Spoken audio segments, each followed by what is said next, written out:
ويقول الذين آمنوا لولا نزلت سورة فإذا أنزلت سورة محكمة وذكر فيها القتال رأيت الذين في قلوبهم مرض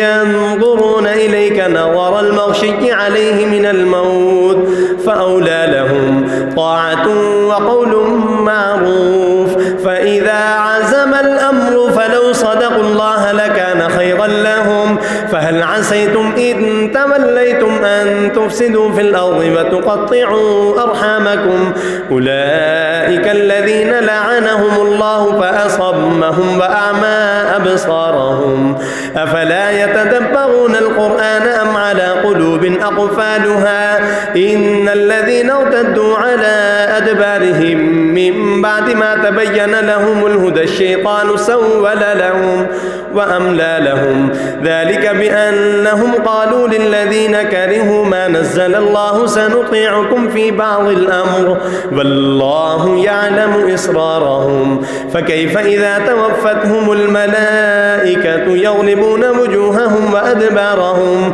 ذلك بأنهم اتبعوا ما أسخط الله وكرهوا رضوانه فأحبط أعمالهم.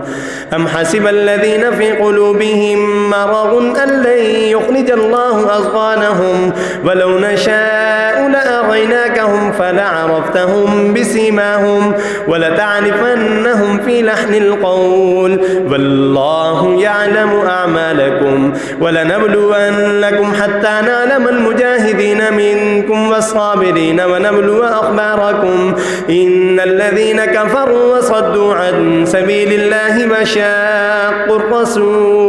وشاقوا الرسول من بعد ما تبين لهم الهدى لن يضروا الله شيئا وسيحبط أعمالهم. يا أيها الذين آمنوا أطيعوا الله وأطيعوا الرسول ولا تبطلوا أعمالكم إن الذين كفروا وصدوا عن سبيل الله